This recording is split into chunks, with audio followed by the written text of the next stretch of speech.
Don't cry for me, I'm already dead. Hey guys, I'm Rebecca from WatchMojo, and today we'll be counting down our picks for the top 10 Simpsons moments that will make you cry. Oh, Dad wasn't even around on Christmas morning when I actually got to meet Santa Claus. Some father. Wait a minute.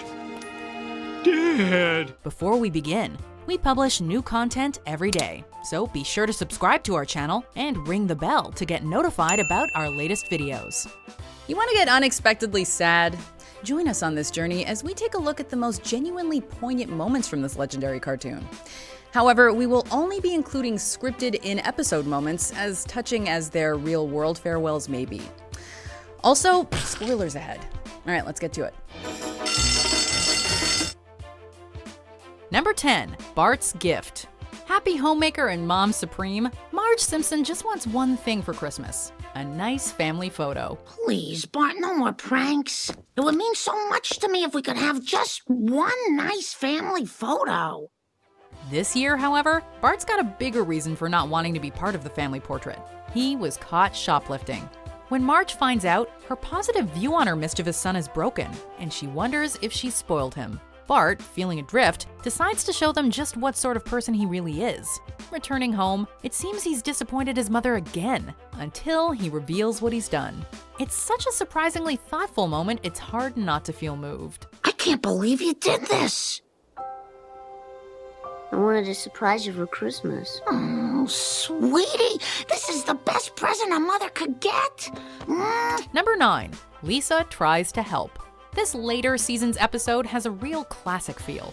Following a storm, a whale washes up on shore at Springfield Beach, and idealistic Lisa tries to lend assistance. Bart, can you believe that something so mighty has been rendered so powerless? When the town can't help, she tries emotional support. She reads to the marooned mammal and stays with it throughout the night, certain that things will be all right in the end.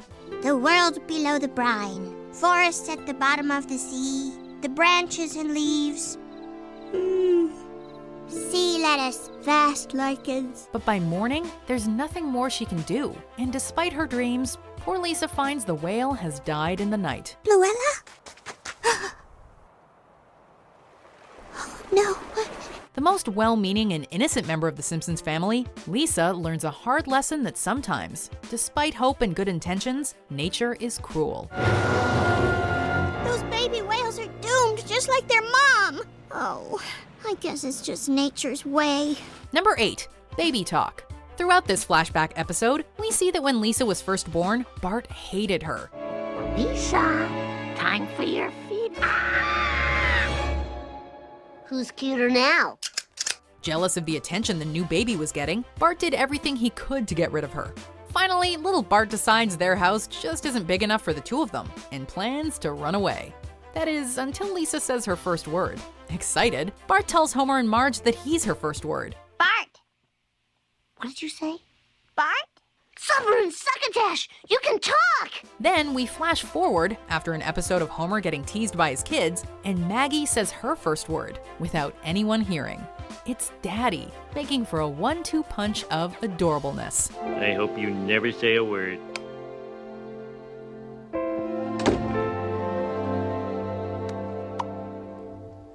Daddy? Number 7, Maude dies. Daddy, can we move closer? Absolutely, Hot Roddy. We're up here out of range of the crashes and the driver's cussing. The Flanders crew was always the perfect foil to the unruly, albeit more relatable Simpsons.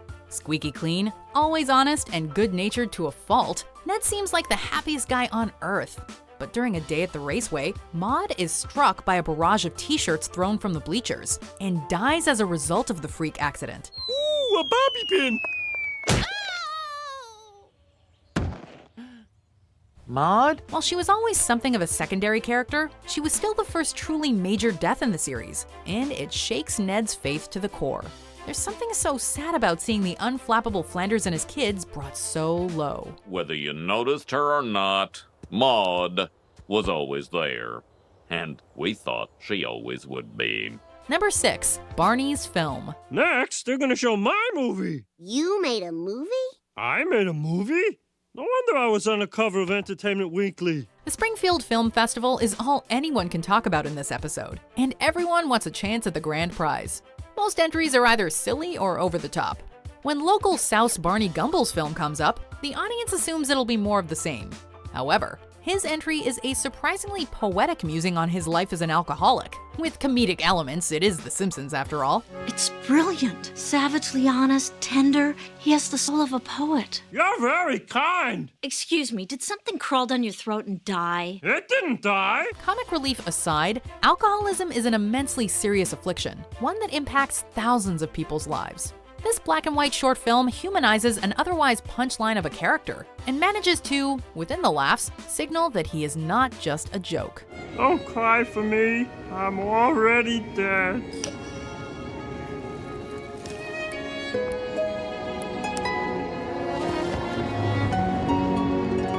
Number 5. Barts Test. Why are we dancing around the obvious? I know it, you know it, I am dumb, okay? Dumb as a post. Think I'm happy about it? It's no surprise that Bart is not a world-class student, but when Mrs. Krabappel tells him he's got to pass the next test or repeat the 4th grade, he begins to get serious. Repeat the 4th grade. What? You can't hold me back. I'll do better, I promise. Oh, sure, that'll be the day. Well, maybe it would help him to be left back. For once in his life, and despite all temptations, he studies hard. After the test, Mrs. K thinks this is business as usual and marks the paper on the spot. Bart finds out that even with his best efforts, he still failed. Well, Bart, it's a 59. That's another F. His sincere hurt and disappointment are nothing short of heartbreaking. It becomes a great moment of character for both Bart and Mrs. K. But first, it's just a 10-year-old kid crying his eyes out. No, you don't understand. I really tried this time. I really tried. There. This is as good as I can do, and I still failed. Number 4. The Note. A book made him cry.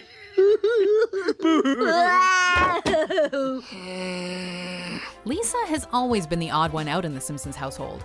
Although brainy and independent, Lisa lacks a certain confidence and, as she sees it, also a male role model she can truly look up to. Yes, but I didn't do it. Are you sure you didn't do it? It's good. No, but I'm starting to wish I had. When her teacher is out sick, Mr. Bergstrom seems like the mentor she's always craved. I mean, this man makes you feel like there's nobody better. Your father does that to me. But as a substitute teacher, it's not long before it's time for him to leave. Devastated, she asks him not to go. In a final lesson, he hands her a note that he promises will help. The simple message has resonance for lonely kids and adults in need of guidance everywhere. It'll be okay. Just read the note.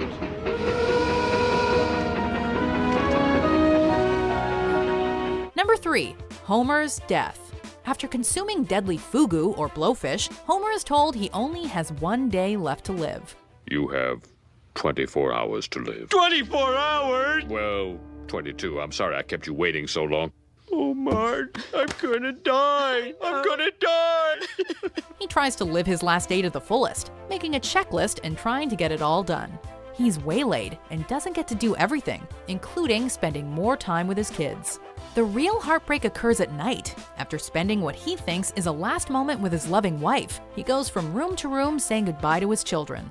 Goodbye, Maggie. Stay as sweet as you are. He then goes off to face his impending death alone.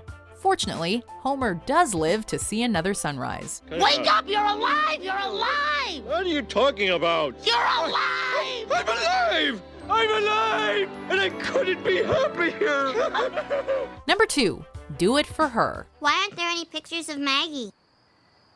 Well, I'm glad you asked. It's actually a very interesting story. In this flashback episode, a story about why there are no pictures of Maggie at home, we see that Homer had actually made it in life. He managed to land his dream job and quit his gig at the nuclear power plant. Yeah, way to play the boss's head like a bongo, Homer. But when Marge became pregnant with Maggie, he was forced to return to the better paycheck at the power plant. Gloating, Mr. Burns writes a sign for him to stare at. Don't forget, you're here forever. Ah, yes, the special demotivational plaque to break what's left of your spirit. Because you see, you're here forever. However, we see at the end that Homer has covered it with pictures of little Maggie, so that it reads instead, Do It For Her. It's a sudden sweet moment that will have you reaching for the tissues. Oh, there are pictures.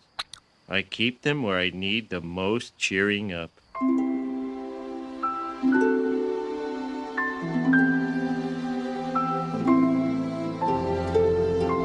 Before we unveil our number one pick, here are some honorable mentions.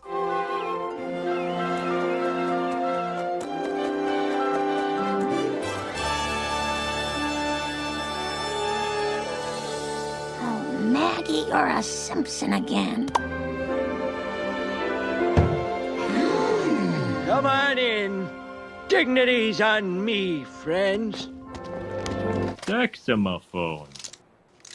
$200?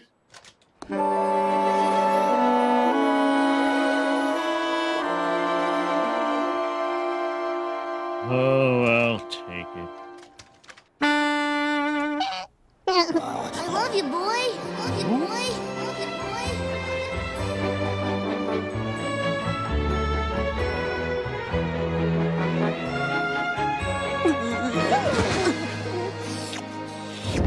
Oh, what the heck? Once more from the top.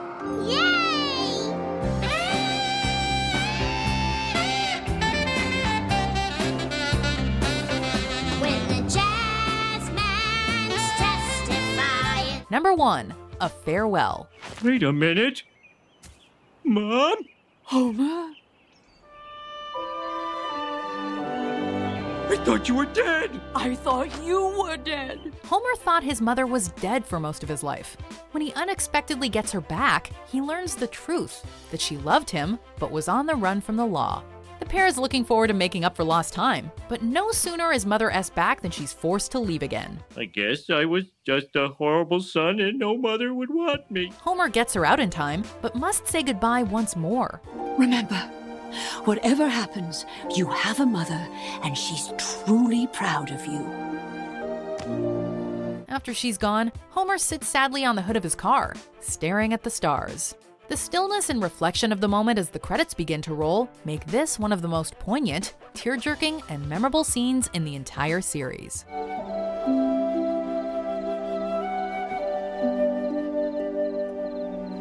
Hashtag do it for her, guys. Oh, my heart. Anyway, if you want to cheer yourself up, be sure to check out these related videos. I promise they're not as sad.